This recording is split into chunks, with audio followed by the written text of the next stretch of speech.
Welcome to Politics Done Right. I'm Egberto Willis, your host at KPFT Houston. Hey folks, I hope you had a great weekend. You know what? I had a great weekend. Got a lot of writing done. Got a lot of blogs posted.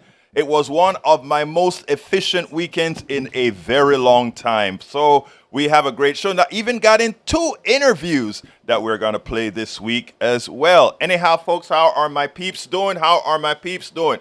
Before I talk to my peeps on the outside, I need to say, buenos dias, mis hermanos. Good morning, my brothers in the control room. How is the one and only Howard and Jacques doing? Oh, we're here. We're doing good, Berto. Good morning. Good morning. We're just figuring out how fingers got into our equipment here. We're straightening out the fingers on the equipment. Hey, well, you know what? You guys are chiropractors. You guys are medical doctors. You guys are all these things in one, including doctors of the equipment. So keep up that great work. Oh, we're doctors, all right.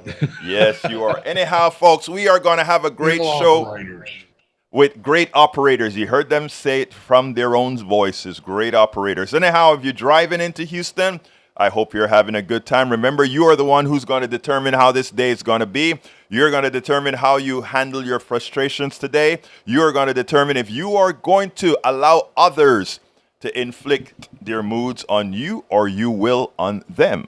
You know, hey, all that good stuff. We have a lot more control on our efforts than we actually think. Anyhow, we have a great program scheduled for you today. The title of the show today is Jim Jordan's Trump defense ridiculed, chemical fire affected women's health, GOP tax scam, versión número 2, version number 2. Anyhow, folks, do remember, this is a political show. Welcome to the show. Shakula hairstylist. I'm not doctor, and if I did, I always loved you, Egberto. You are a powerful voice of truth. Stay healthy. Hey, thank you, sis. Thank you. You know, every now and then somebody wants to have a nice thing, not to make their heads big, but just to feel good. And you just did that. Anyhow, before I get to the program, I heard that our good studio guy back there, that guy answering the phones, has something to say. So without further ado, I'm moving on to the one and only Jack Van Beber. Talk to me, Jack. Okay, he's rattling his pages right now to get this stuff. Jack, you mean you're not prepared, Jack? I know you personally, Jack. Well, now we are. Well, I guess we're going to hijack your show a little bit on the vote because. Well, I want to hear you. I mean, you know, it's not my show; it's our show. Let's always remember, we don't talk I, we talk we, our. Let's go. Yeah. Well, you know, Howard always talks about your right to vote, you know, and how people died, you know, for that responsibility. And, you know, your duty is to get registered early to vote, you know, because they've got the ID stuff out there and it's all got to be taken care of. And we have time now to get everybody, you know, registered to vote. You know, it's, you know, people did die and suffered. You know, the women suffered for the vote. The blacks suffered for the vote. You know, and now they have that right. And now that's a duty and an obligation to the country to get out there and vote these crazy maniacs, bureaucrats, whatever you want to call them, out. Despots, get them out because they're making law against the people. You know, they are actually making law against the people. You know, the women's reproductive rights, you know, what they're playing with the immigrants, getting them to come to the border when there's no way to get in. All these things, we can vote them out. What's going on in Houston right now with the schools wanting to be taken over by you know, charter schools. You know, to me, that's just a dope deal they're trying to sell you. You know, they're going to say, you know, it's a better deal. A private school is better. And it's not. They're going to take profit out of it, and they're probably going to starve education, is what they're trying to do, from what I see. Well, it's Any, privatization. yes, they want to privatize the profits and socialize the cost. Amen. And we have to stop that. We have to start standing up to the lies that are being told, which you cover so well in your pieces, about the media, what they're saying and how they're pushing back on these lying pundits that get on TV. And I appreciate that in you very much. That's Well, let it. me let me tell you, I appreciate all of what everyone around that's what I call the alternative media is doing to really get across what the corporate media. Well, it's not that the corporate media is bad; it's that they have no choice. But anyway, didn't you want to say a few words to brother Howard? Oh, Egberto, you're going to make me work this morning, aren't you? Yes, sir. Hey, as I was telling you off mic a little while ago, I was watching the last part of Saving Private Ryan last night, Yes, sir. and those guys out there fighting against the very despots that want to take over our country. What do you Yes. think these guys would say if you had a time machine and you went back to 1944 and they told those guys, look, by the year 2023, the despots are going to be taking over America. Fascism is alive and well in this country.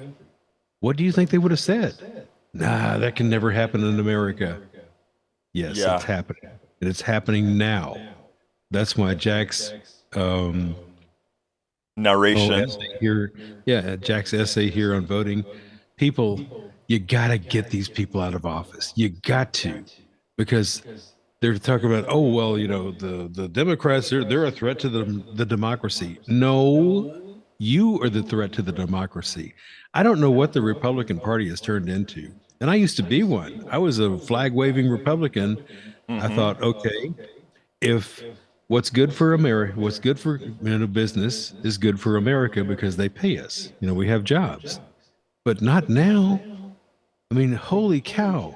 We've got what, 5 companies that run every radio station and TV station in America. Yes. That's, Federal Trade Commission, do your job.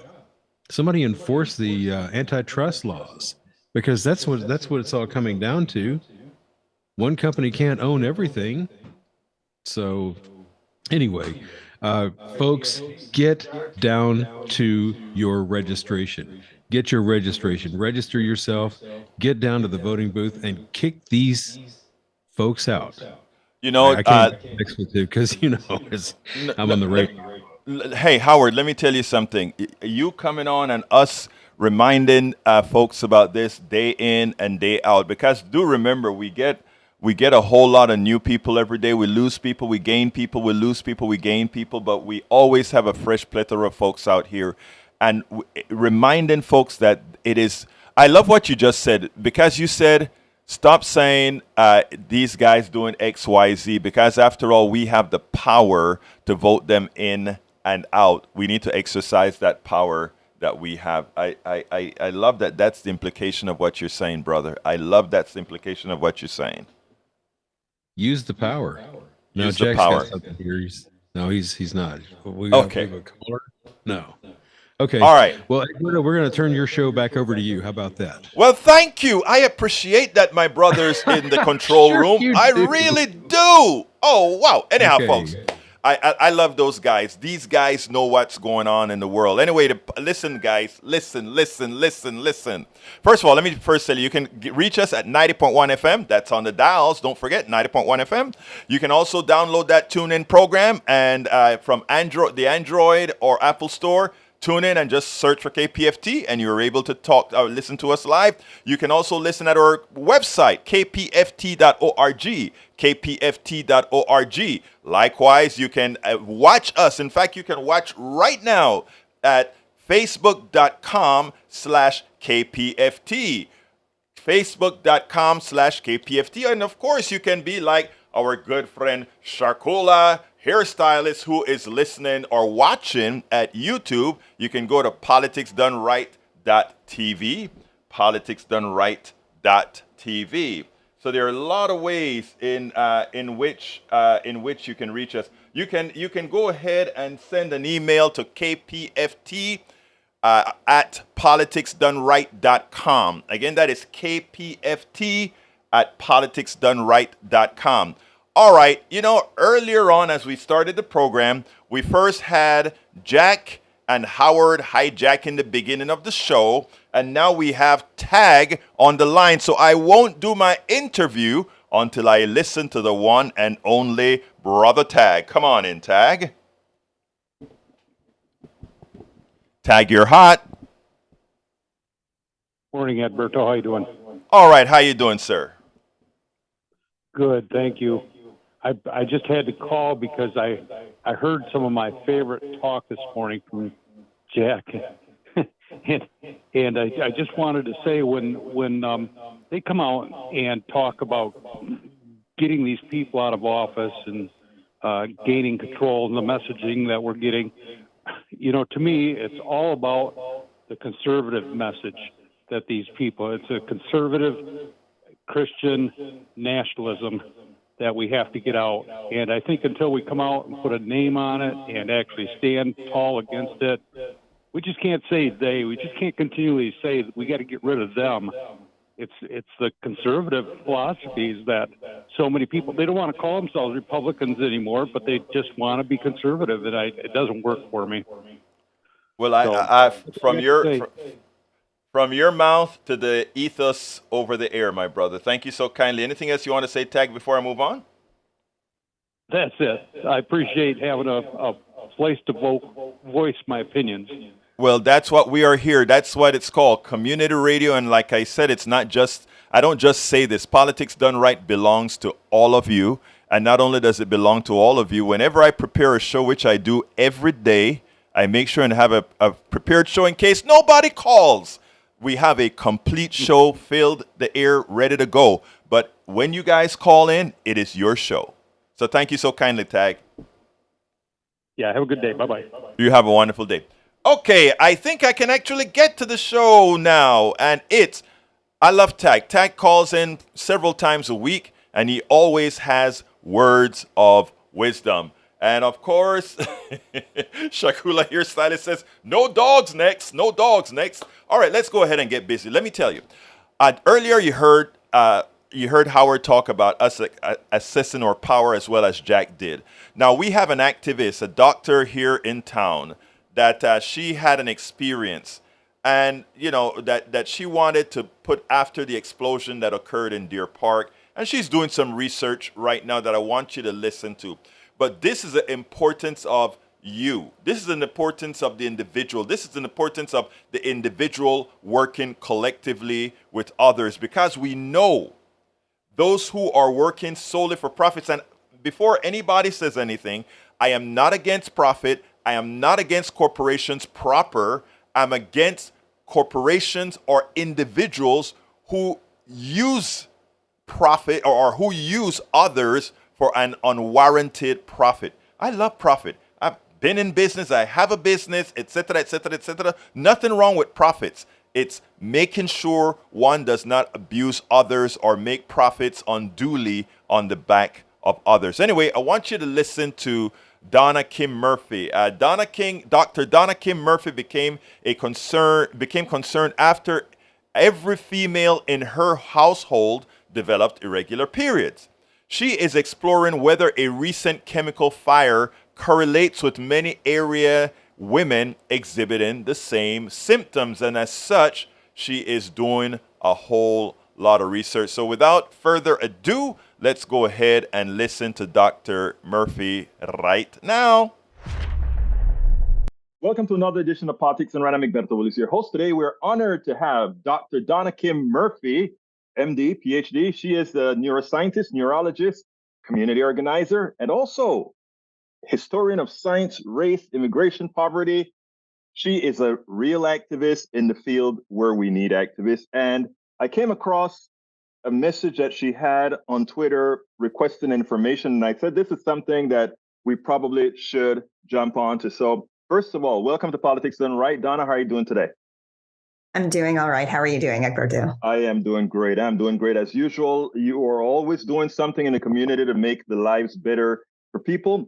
Tell us something that you've discovered, and this seems to have affected you personally, your family personally. Let's go ahead and talk about that. Sure. So I realized, I guess, a few weeks ago that for myself, I've had some menstrual irregularities that are very out of the ordinary for myself. And this is not something that people generally talk about very publicly.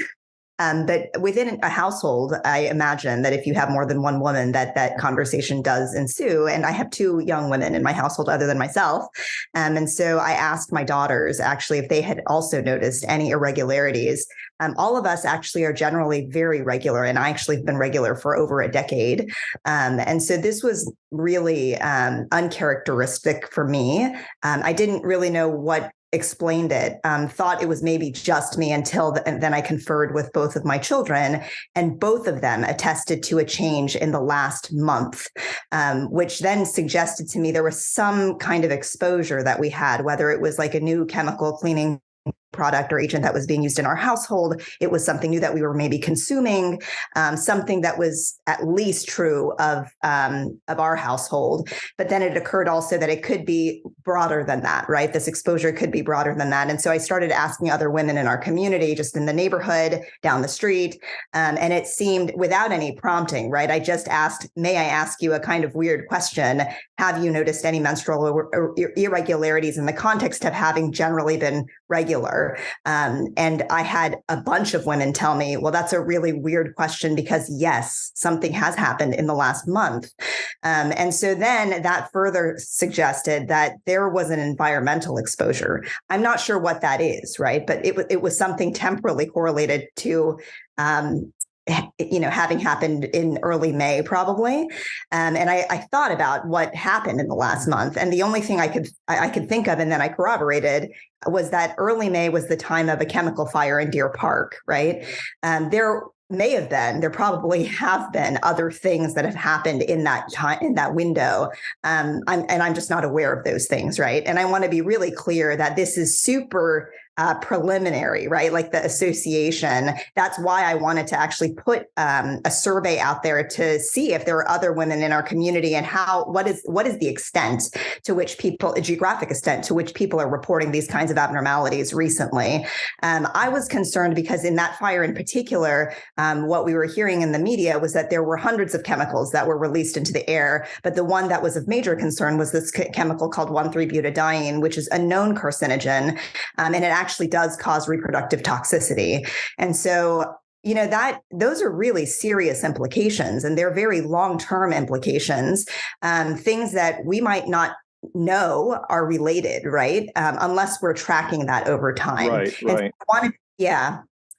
I wanted to kind of jump on that early to see, are there people out there who would be willing to share a little bit of information about themselves because they have an interest in seeing if something does develop over time? Now, I think you created a Google survey that you're asking folks to share so that people will be able to fill it out and tell their stories if they've noticed these types of irregularities since May, after having been regular without problems, and also, I think, not on birth control or something to that effect, correct? Yeah, the reason I added that, and it was difficult to word, and I think it's confused some people. In talking to folks, there are many women who are actually on some form of birth control, right? Whether it's like an intrauterine device that is hormonal, or it's actually something that's inserted into the arm that's hormonal, or oral birth control pills. Lots of women are on these different kinds of birth control. And so they don't actually have a regular period. But what they have noticed is that they haven't had a period in 10 years, but in the last month, they've had some spotting. Mm-hmm. And that is unusual for them, right? And that also suggests something has happened that is maybe the same thing, the same exposure that those of us who do have periods regularly have also experienced. So I imagine then the wording has to be that you just need to know if they are regular based on whether they are on, that you want the information from everybody, but you also want to be able to correlate that you are on birth control or you're not on birth control. Yeah, I mean, maybe that's a question I should just explicitly ask. The reason I didn't ask it is because of kind of the politicized nature of that question. So I wanted people to kind of self-select whether they wanted to fill out the survey. And, if they've noticed any change, whether normally they don't have a period and now they are having a period. There are also women who have had hysterectomies, right? And so they wouldn't count because they don't have periods at all and they cannot have periods. Right. And also I should be inclusive as I can be. And so I tried to, I don't know if I worded it there ultimately in this way, but my intention was to really be inclusive of people in terms of their gender identity who might not identify as being women, but they do have periods as well. So it's really about people who have periods or who don't have periods as a function of being on some kind of birth control, but have seen a change over the last since that May period in time. I think that is important because a lot of things occur in our society and our environment that goes unnoticed or go unexplained, or they don't report on it, but it does affect people. And we have to be cognizant of all these particular issues. And it's great that you did that. Now, about this chemical, what is it called? Butane? 1,3-butadiene. 1,3-butadiene. Do you know if this is something that's long lasting? Does it stay in the bloodstream for a long time? Does it stay in the environment for a long time? Does it stay in the soils and water for a long time? That's a great question. So I've not done a deep dive. In fact, when I realized this was at least a personal concern to me and my children, and then I realized it was maybe bigger than that. I was in the middle of actually testifying in DC for another thing. So that was yesterday, I guess. I put this survey out. Right. So I haven't done a deep dive. All I do know about that chemical is that it can embed itself like deep within the lung tissue. So if you inhale that chemical, it can situate itself there. And it's not clear to me how long it will stay there. And as far as how long it persists in the environment, I also don't know that. So those are things that I should read up on also to educate myself and maybe to put out there to the people, especially who filled out the survey, just as an FYI, this is what we know about this chemical. Well, this is still in the research stages, and I'm sure that you'll get all of that down and come back on to discuss some of that. I mean, I think and Don, I think we probably should use this opportunity to explain some of the reasons why you do the kind of activism you do with the environment and otherwise, because I think people don't understand that they have to be active participants in their own well-being, not only for themselves, but environmentally, which affects them and others as well. Yes, absolutely. I mean, I think that we take too much for granted in terms of like industrial activity. I mean, in fact, this other testimony that I was doing, it was bringing some visibility to things happening in pharma, right? And I think here in Texas, we have a lot of relationships with the oil and gas industry, right? We may be personally involved in it as people who are employed by some of these companies. We may be part of government who have certain kinds of relationships with those companies. And I think that we need to be aware that the chemicals that they produce, in order for us to run our society, to be fair, right? Like we wouldn't be able to drive our cars if we didn't have those products, at least at this time. We're moving towards hopefully an economy where we can do that potentially without those products that are so damaging, I think, to our health and to the environment. But for the moment, we're very dependent on those companies. And so I think at the same time, we need to be educated ourselves about what the health implications are about, the products that they actually produce. Yeah, I mean, it's kind of scary to me that we can't be honest with ourselves and each other about that, right? I mean, there are kind of advantages and disadvantages to almost any decision that you make in life. And I think the honesty around the health consequences of what we're doing in the oil and gas industry is so essential for us to be able to take control of our own lives, right? Even in the face of this whole mammoth thing that we feel like as individuals we cannot control, having some knowledge, being educated about what our potential exposures are, and then even in some cases being able to use that information when we see that the health consequences are very widespread, like deep and enduring, then we can actually organize to try to change that. Right. Because some of it might be that like, okay, well, now we have the knowledge, but we're not able to change anything on our own. But when many of us have that information and we're all impacted in terms of the negative sequelae, then I think that there is going to be more impetus for us to organize for change. And right now, I think it's that a lot of people are just unaware, right? Or a lot of people just kind of think, that's the price that we pay, right? We live in a modern society. Oh, well, people are going to get cancer from these chemicals. I think that it's not an inevitability. I think that we can change that, but people do have to be aware and they have to be motivated to change it. Yeah. And you bringing awareness to this opens the door for one of my pet subjects, if you will, and that is healthcare for all. I mean, we have a state where we produce a lot of these chemicals that harm, but at the same time, we also have a state that refuses something as simple as accepting the Medicaid expansion to the Affordable Care Act, which for these people who will and who do get ill from the types of industries we have in this state, they don't have affordable health care that we already are paying for in the United States. So what are your thoughts on that? First of all, from the medical doctor point of view, as well as from an activist point of view? Yeah, I mean, I think that it's absolutely essential that we have an effective and a universal way to provide healthcare to people. It disproportionately is going to impact the same communities that basically get taxed with every social determinant of health. When you don't have affordable healthcare, when you don't have a system that is universal, I mean, with this particular issue with the environment, right? We have known for some time that people living around those facilities who typically are lower income and from communities of color, that they are disproportionately impacted in terms of the health consequences of living around those facilities, right? Part of what I was trying to do with the survey, I think, in trying to understand who is impacted in demographics, but also to understand the causal relationship between that particular incident on May 5th and what we're seeing now, is to look at distance from those facilities, right? Which is why I asked the question of zip code, because that will give you some sense that if it's diminishing incidence of symptoms from, related to the distance from that facility, then that gives you some information about potential cause. Doesn't only give you a correlation, but it may also work on starting to develop causation. Correct. And it gives you some information about who, in terms of demographics, is more impacted than others, right?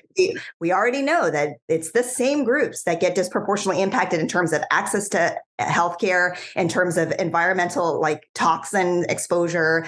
I mean, everything in terms of access to good public education, everything. And I don't know. I mean, I think it's important at the very least to document. At some level, I'm how much harm do we have to actually prove to take definitive action on these matters? Sometimes it's kind of frustrating to me. I think that's why what you do is so important, because what it allows us to do is start documenting things. One of the things that let's say the underclass, if you will, or those who are more affected by these issues have is they don't have the wherewithal to document these things so that they can make a case of provability on these issues. When we have activists like yourself and others in the community generating the necessary approach, teaching people that know you matter and know you can make a difference by taking some responsibility for engaging into solving into addressing these particular problems to make sure that those who can solve them. Your thoughts? Yeah, no, I totally think that it is essential to document. I was surprised, some of the work that I've done in Pearland around just holding our school district accountable on various issues, mostly having to do with racial justice issues ultimately, but some other issues also, LGBT justice, a lot of other things have been going on here. But over about 3 years, I continually would bring press attention to some of the things happening in our community.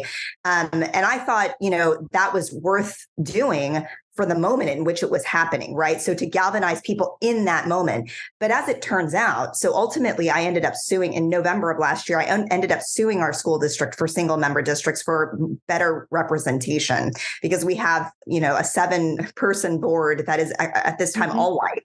And we have our population is 65% people of color here. And so, this law firm actually has been very successful in other parts of Texas in winning these VRA lawsuits, these Voting Rights Act lawsuits. And I thought this is the place to do it right now.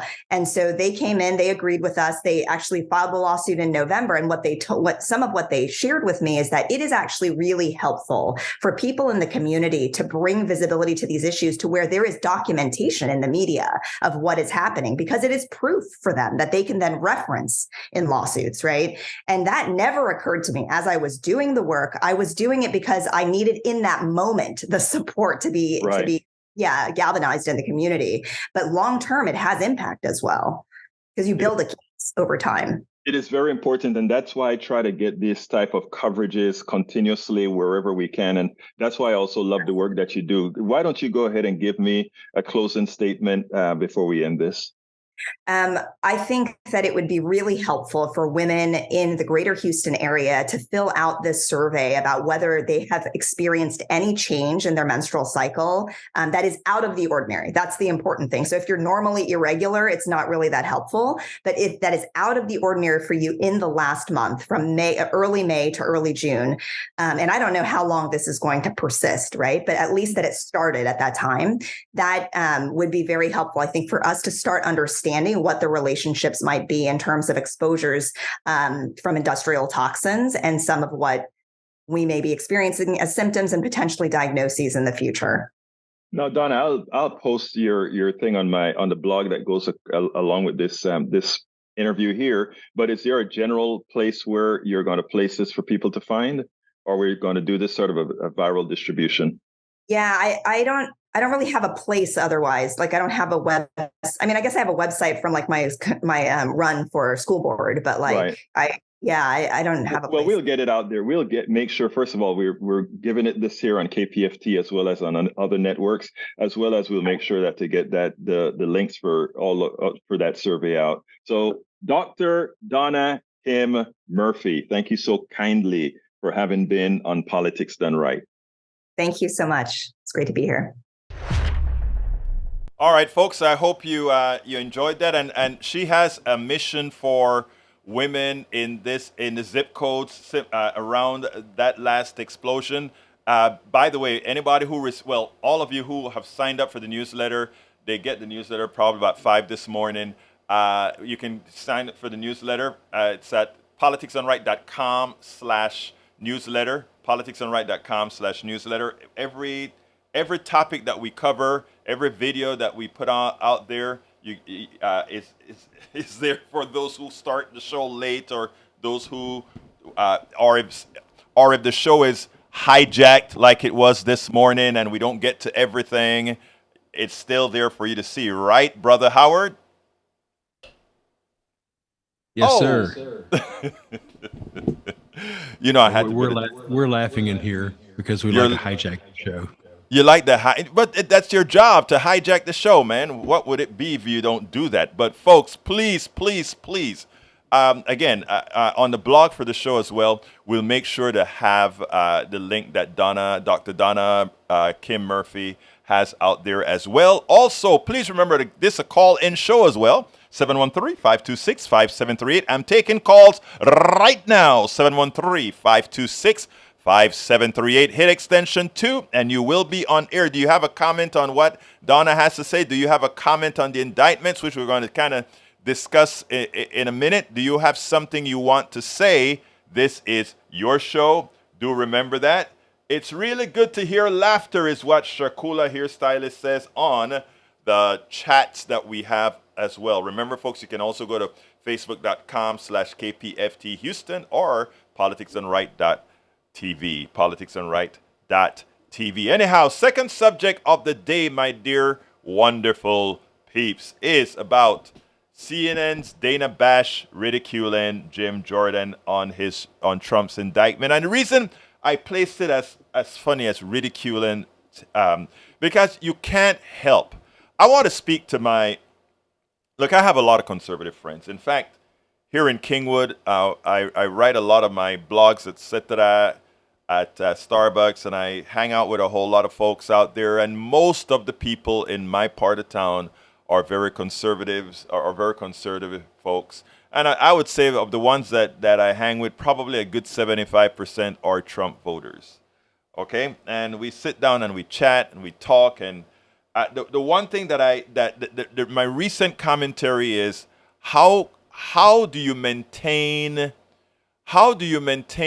all the values that you profess and continue to support somebody that is anathema to every single one, except for tax cuts. Except for tax cuts. Conservatives in the olden days used to purport to be strong on defense. This guy thinks otherwise. Conservatives at one time used to profess that they believe in the sanctity of marriage. This guy has several baby mamas, and I'm not morally judging this guy personally. I am saying conservatives said these are the things that they support. The sanctity of marriage, the sanctity of life.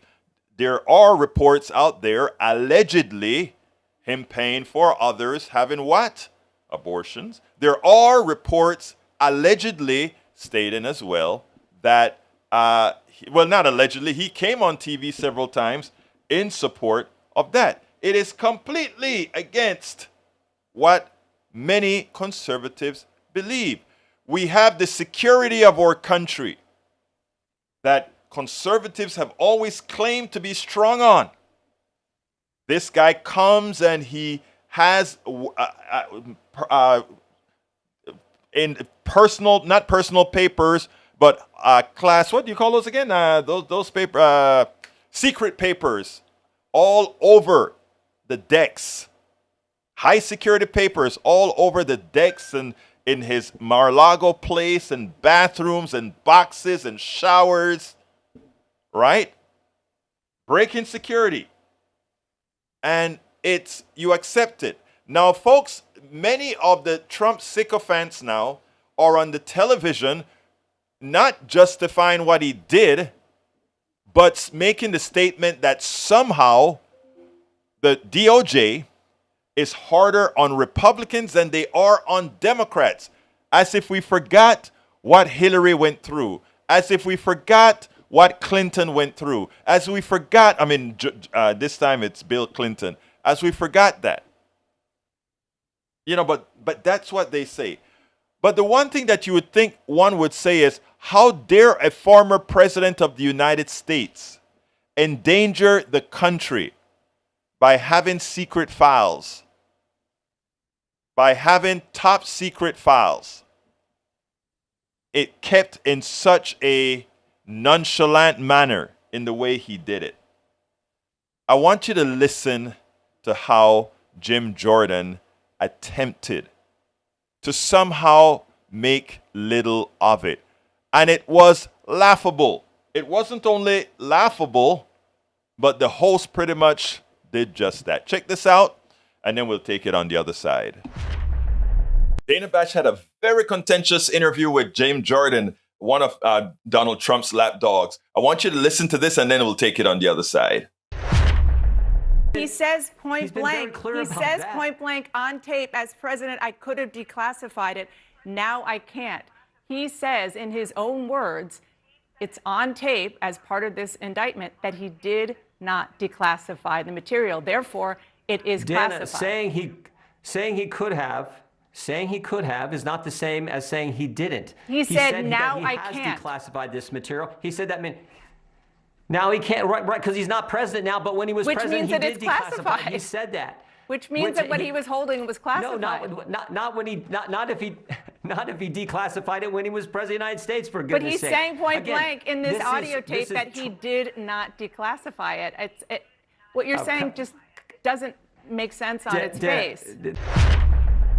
In effect, she's telling him, look, it's in the papers, it's on tape, it's out of Donald Trump's mouth. He said this piece was not declassified, and we went ahead and showed it anyhow. If I were president, I could declassify it, says Donald Trump. When Dana says what you're saying makes no sense, it applied to everything Jim Jordan was saying, trying to get across to the other Trump sycophants as far as creating a false narrative. It's good that Dana Bash clocked him, but it is bad that she gave him so much airtime to spew a whole lot of misinformation that those who need some sort of a validity for supporting a thug will continue to do so. So good job, Dana. But again, let's give them less airtime because you are actually helping them promote the message. But all in all, very good journalism. But before I go to the last subject, I want to do something here because what Jim Jordan and all the Trump sycophants who are somehow trying to rehabilitate what he did, what they're doing is giving false equivalencies. And what I want to do for the good conservatives out there, the good Trumpists out there that just simply think that maybe the DOJ has been somehow attacking Republicans more so than Democrats. Even to say that, of course, you would have to say that even Trump's DOJ was against Trump and conservatives, which isn't the fact. But they like to bring up Hillary Clinton. And I just want to give, I want to let you know, first of all, I'm a computer software guy, so I know how these things work. I'm not saying that for a pat on the back. I'm saying that because I want to have you believe in the validity in something I'm going to tell you now. You can also please research it, second guess it, whatever. I have always thought that the media dropped the ball when they got onto Hillary Clinton private server in her basement. Whether that private server was in her basement or it was somewhere else, it really did not matter. Very few people understand how emails work. When you send an email from point X to point Z, there is a possibility that email goes through several routers, servers, etc., as the MX record is read to transfer that mail to its ultimate destination.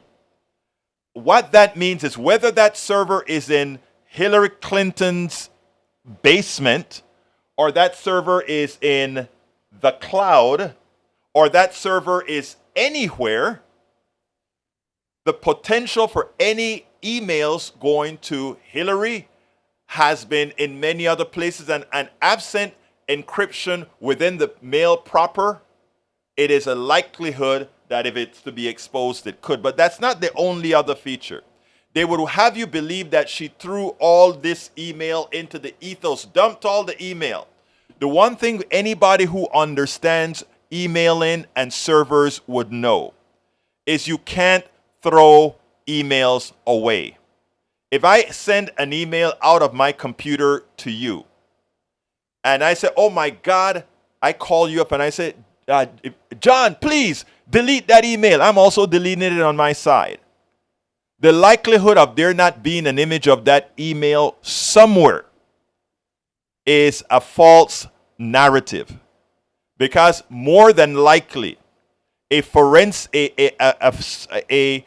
computer forensic person can find that email either on your server proper or in some chain of servers it ultimately went through, including routers, etc. I have found that the discussion, Tori, I'm coming to you in a second. The discussions about emails, the media drops the ball so often by not that assuming that Americans are dumb as opposed to uninformed. One of the reasons we have such bad politics is that we're not dumb. The vast majority of Americans are darn smart. But smart and uninformed are two different things. Egberto Willis is uninformed of about a lot of things. But I try to be as informed as I can. I am ignorant of a lot of things. But because I know I'm ignorant, I seek out the information to lessen that ignorance. And that is what we should be doing, and that's what we should be all accepting and wanting to do. It always behooved me. I'm going to change the subject a bit here, because as I'm saying, what the media does, it trips. It assumes we're silly. Let's go back to Obama. Do you remember when the thing was Trump brought up Obama was not born in the United States. Obama is make it believe he was born in Kenya, or he was born in Thailand, or wherever. And the media ran with the story, and they continued to make a story and wanted Obama to show a birth certificate. Oh, he needs to show his birth certificate, etc., etc., etc. Now, according to the Constitution, according to the law that's already been written, a natural born, well, according to the interpretation of the law that's been done several times already, a natural born citizen just has to have a natural born parent. Obama's mother is a white woman from Kansas. That should have ended the debate. We should not have been talking about Obama being a foreigner as soon as it was established that his mother was a white citizen of Kansas, the United States of America. But the media allowed Trump to run with the story about a birth certificate, even if he was born in Thailand, even if he was born in Kenya, it would not have mattered, because his mother is a natural born American citizen. But the media ran with it anyway, and they gave it legs, just like they gave throwing your mother off the cliff during the Obamacare debate. That's why we need an independent media like KPFT, Politics Done Right, etc. Because they make people less intelligent when they do that. So I repeat, the Obama not being a natural born citizen should never have even come up, because we all knew who his mother was. And número dos, when it comes to email servers, your email is all over the place. Once you hit send, forget it. A forensic computer specialist can always reconstruct your email. That's why the one smart thing Trump used to do is he never sent any email. Anyhow, let's go ahead and go to Brother Tory. Tory, come on in. Like KPFT, Politics Done Right, etc. Because they make Whoa, what's going on here? I guess we have the wrong signal for Tory. Are you there, Tory? I'm here. Talk to me. Hey, good morning. Good morning, sir. Good morning. I really wanted to talk to you about the mayor's race, but just to comment on your main topic here, I think you're really making this too complicated, because you're all over the place. I mean, you pay attention to everything, and you're very rational, and you're trying to understand why Trump people still vote for Trump. And, you know, it's not because they're rational and well-informed like you are. It's because they're like everybody else, which are identity voters, you know, left and right. And it has to do with the way people's heads are wired up, you know, and it's everybody. You know, it's both sides are big tent, what do you call it, big tent parties. And so, you know something, Tory, I want to interrupt you for 1 second, because I want to show you there's something that you just said that shows some validity. There's somebody in the chat just says, no, Egberto, don't make excuses for Clinton. That is sick.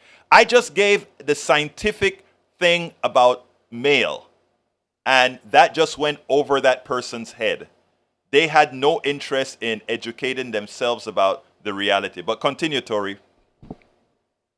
Well, it's all about identity politics. And, you know, so to answer your question, why do people vote for Trump after all this stupid stuff he's done and all the lies and all the amazing stupid stuff? Well, it's like the gun nuts voted for Trump because they got to keep their guns. The white nationalists going to keep voting for Trump because he militarized the border. The religious right is going to keep voting for Trump because they've restricted gender, gay rights, and abortion rights. The rich are going to keep voting for Trump, even if they're liberal, because they got their tax cut. And so it's not this amalgamation of all these things, you know, that make Trump bad. It's all these little things. He he's turned the light switch on for a whole bunch of people that are single issue identity voters, and they're loyal to him, and it's an emotional thing. Well, you know what, you know what I'm trying to do with you making those statements as well, Tori? I think it's so important for you to come out here and make it on air. And the other statements I try to put on air is that we have to start helping those who can, that are willing to change for their own benefit or the benefit of their kids to do so. Because I don't know if they don't understand that they're harming the future of the country altogether. And when I say harming the future of the country, I mean it's existential, and too many don't understand yet that it's existential. But anyhow, Tori, please tell me about what you really called for, and I didn't mean to change the subject on you. No, that's good. Man, some folks of mine, some friends of mine, a lot of folks are environmentalists. I hang out with a bunch of environmentalists. Somebody's asked me the other day about the mayor's race. And, I probably know more about the election in Poland than I do in Houston, because that's what I do. I'm foreign politics. So anyway, who do you like out of these what is it? We're on Tuesday, about 8 people: Amanda Edwards, John Whitmire, Robert Williams, Kaplan, Sheila Jackson Lee, Gilbert Garcia, Robert Gallegos, Chris Hollins. I loved him from what he did with the voting right, system. but Chris dropped out. He dropped. So Yeah. Who do you like? I mean, who's even the Republican? Is that Lee Kaplan? Well, I always considered the Republican to be Whitmire. He's a Democrat. Don't get me wrong, but I mean, Okay. he's so conservative that and he, that I could not possibly consider him a progressive who would be right for this city. So when it comes to who I like, I'm looking at the oldest woman and the youngest woman in the race right now. And that would be I interviewed both of them at some time. That would be Amanda Edwards as well as Sheila Jackson Lee. And people like to hate on Sheila, but I tell you what, I went to a Democratic convention in Charlotte, and I was one of those who kind of thought Sheila likes to be in front of the camera, which she does, and which she's a politician, of course. So I saw her in an interaction with a whole bunch of people from her district and from Texas. And I'm just sitting back watching, taking notes, etc. And I had never seen you wonder why some politicians get reelected over and over again. And I had never seen an interaction with her people like I saw with there. And I'll be honest with you, she earned my respect when I saw that interaction, because it was a naturally profound. Probably got the inside track just because she's a old-time Democrat. She's got a lot of friends in high places. Right. And again, that's something that's worthwhile for the city, right? But also, but Amanda Edwards, when I interviewed her right there, sitting down in the studio in KPFT, her freshness and her ability, she knows a lot. She's very smart, and she knows a lot about the empowerment districts and so forth in the city. So that really got to me that I said, you know what? Either one of those women. First of all, I want less testosterone at City Hall. I'm a man, but I want less testosterone at City Hall. I'm sorry. I want less Exxon at City Hall. I do too. I agree. Houston is a Democratic town, but it's been run by these, River Oaks Exxon Democrats just forever. And so, I want to know, just which one of these candidates has the best, at least pledging the most environmental consciousness. Those two women and one other person. What is it? Garcia? As far as the environment is concerned, if you take a look at what they've said, I've been to two of the chats that they've had. We had them at the IBEW that I broadcast that for KPFT a few weeks ago. And then I spoke to a couple. I don't remember his name. I think he was in charge of Metro. Robert Garcia or Robert Gallegos? Yeah, I like Gallegos, but Gallegos is an institutionalist. But I like Gallegos too. I mean, there are two guys that I like. There's one that I shook his hand out there. He's a real businessman that talks whatever comes out of his mouth, it comes out. I don't remember his name right now. And I looked at him. Yes, Kaplan. And I looked at him and I said, I'm going to be honest with you, man. I really, really like you. I like the way you just throw it out there. But I couldn't, I just don't think he's the right fit in my opinion, that is the right fit for Houston. Well, I know he's coming from Baker Botts and, Baker's brain, he's like, to give him credit, the whole Baker Republican side of the Republican Party. Yeah. Those are the rest of the Republicans.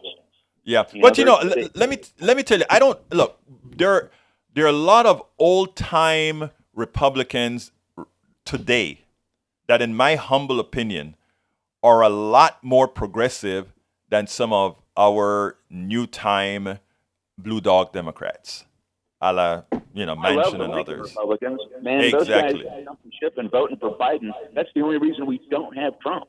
Thank you. Republicans that put country above party. And I think that is what I'm glad that you said that, Tori, because I keep a very transpartisan kind of view. That is, I support, love everybody, that kind of stuff, and I don't believe in the ideological straight line party kind of a deal. If you're doing good for my mother, my brother, my sister, for Tori, for Howard, for Jack, I'm a happy camper. I'm a happy camper then. But anyway, Tori, it looks like I got to be getting out of here. Brother Howard is going to kick me out of here, so I got to go ahead and give some closing statements. All right? Okay, cheerio. Have a good one. Thank you, brother. Thank you for calling in. Anyhow, folks, I want to thank everybody who has been listening. I got about a couple more minutes or a minute and a half or so that I can say.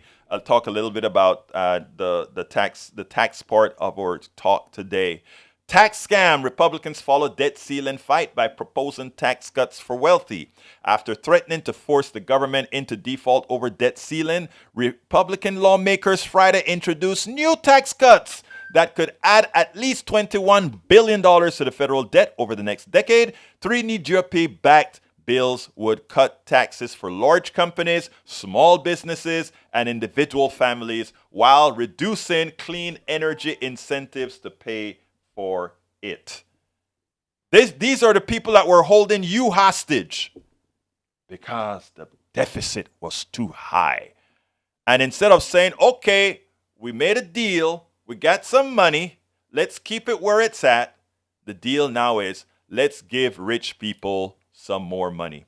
Folks, we have to do better. I want to thank all of you who are listening to me. I want to ask of you, please share the program. Let people know of the existence of KPFT. Let people understand that there is a station here that they own. My name is Egberto Willies. This is Politics Done Right, and you guys know how I end this baby. Before I end, thank you, Howard. Thank you, Jack. I'm Egberto Willies. This is Politics Done Right, and you guys know how I end this baby. I am what? Out.